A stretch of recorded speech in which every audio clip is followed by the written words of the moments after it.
Ton téléphone contient du néodyme.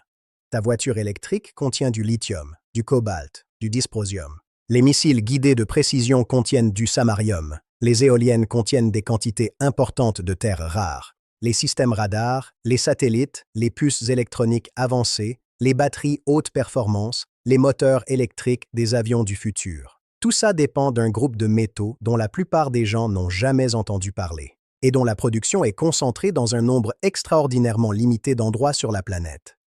Ces métaux, on les appelle les terres rares. Et comprendre qui les contrôle, c'est comprendre qui contrôle une grande partie de l'économie et de la puissance militaire du monde à venir. Les terres rares regroupent 17 éléments chimiques, des noms que tu n'as probablement jamais prononcés.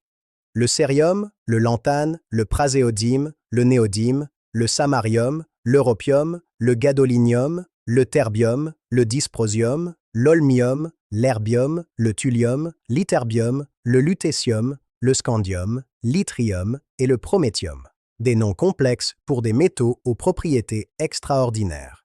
Ces éléments possèdent des caractéristiques magnétiques, optiques et électroniques uniques qui les rendent irremplaçables dans les technologies modernes. Il n'existe pas de substitut simple, pas d'alternative bon marché. Si tu veux fabriquer un moteur électrique performant, un système de guidage de missiles précis ou une batterie haute densité, tu as besoin de ces métaux. Point final. Le nom terre rare est en réalité trompeur. Ces métaux ne sont pas forcément rares dans la croûte terrestre. Certains sont même relativement abondants. Mais ils sont rares parce qu'ils sont très dispersés, rarement concentrés en gisements exploitables et parce que leur extraction est extrêmement complexe, polluante et coûteuse. L'extraction des terres rares génère des quantités importantes de déchets radioactifs. Elle nécessite l'utilisation de grandes quantités d'acides et de produits chimiques. Elle détruit les sols et contamine les nappes phréatiques. Pendant des années, les pays occidentaux ont préféré fermer les yeux sur ces coûts environnementaux et laisser d'autres pays faire le travail sale. Ce pays, c'est principalement la Chine. Aujourd'hui, la Chine produit environ 60% des terres rares mondiales. Elle traite et raffine plus de 85% des terres rares mondiales, même celles extraites ailleurs.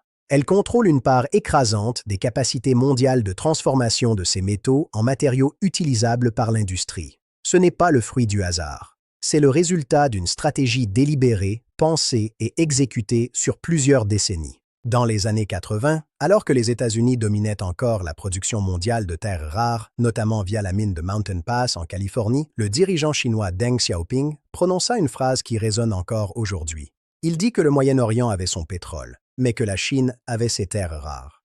Ce n'était pas une métaphore, c'était une feuille de route. La Chine investit massivement dans l'extraction, le traitement et la recherche sur les terres rares. Elle pratiqua des prix très bas pour tuer la concurrence internationale. Les mines américaines, australiennes et européennes fermèrent les unes après les autres, incapables de concurrencer des prix aussi bas. Et progressivement, sans que le monde occidental ne s'en alarme vraiment, la Chine accumula un quasi-monopole mondial sur une ressource absolument stratégique. La prise de conscience arriva brutalement en 2010. Cette année-là, un différend territorial entre la Chine et le Japon à propos des îles Senkaku, appelées Diaoyu en chinois, dégénéra en crise diplomatique. La Chine décida de réduire drastiquement ses exportations de terres rares vers le Japon.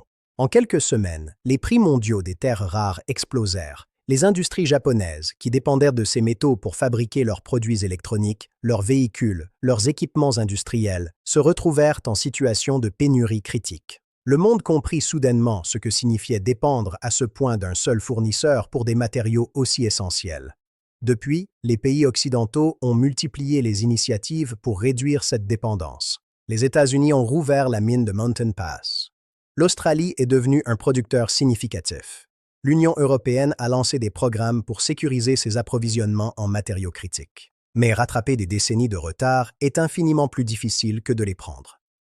Construire une chaîne d'approvisionnement complète en terres rares, depuis l'extraction jusqu'au raffinage en passant par la transformation en matériaux utilisables, prend des années et nécessite des investissements colossaux. Et pendant ce temps, la Chine continue de consolider sa position. Ce qui rend la situation encore plus stratégique, c'est que la transition énergétique mondiale accélère la demande de terres rares à une vitesse vertigineuse. Les véhicules électriques en consomment bien plus que les véhicules thermiques. Chaque éolienne nécessite des centaines de kilos d'aimants permanents à base de terres rares. Les batteries de stockage d'énergie en contiennent. Les panneaux solaires avancés en utilisent. En d'autres termes, pour sauver la planète du changement climatique, le monde a besoin de quantités croissantes de métaux dont la production est entre les mains d'une seule puissance. Ce paradoxe est au cœur de la géopolitique de la transition énergétique. Il y a une autre dimension souvent ignorée dans ce débat, le fond marin.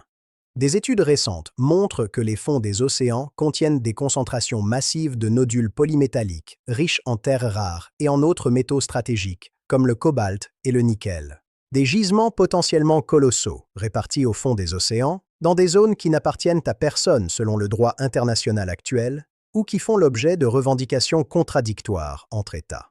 La course pour contrôler ces ressources sous-marines a déjà commencé. La Chine, les États-Unis, la Russie, le Japon investissent dans les technologies d'extraction des fonds marins. Et les questions juridiques sur qui aura le droit d'extraire ces ressources et dans quelles conditions feront partie des batailles géopolitiques majeures des prochaines décennies. Aujourd'hui, les terres rares sont devenues un enjeu central dans la rivalité entre les États-Unis et la Chine. Quand les tensions commerciales s'intensifient, quand les tarifs douaniers montent, quand les négociations diplomatiques se tendent, la Chine dispose d'une arme que peu d'autres pays possèdent. Elle peut menacer de restreindre ses exportations de terres rares. Et cette menace est prise au sérieux, parce que sans ces métaux, les industries de défense américaines, les fabricants de puces électroniques, les constructeurs de véhicules électriques se retrouvent face à des pénuries potentiellement paralysantes. Les terres rares nous racontent une histoire simple et dérangeante sur la modernité. On se croit dans un monde dématérialisé, immatériel, numérique. Un monde de logiciels, d'algorithmes, de données. Mais derrière chaque écran, chaque batterie, chaque moteur électrique, il y a de la matière, des métaux, des mines, de la boue radioactive, des travailleurs. Et souvent, derrière tout ça, il y a une décision politique prise à Pékin. La prochaine fois que tu regardes ton téléphone, souviens-toi de ça.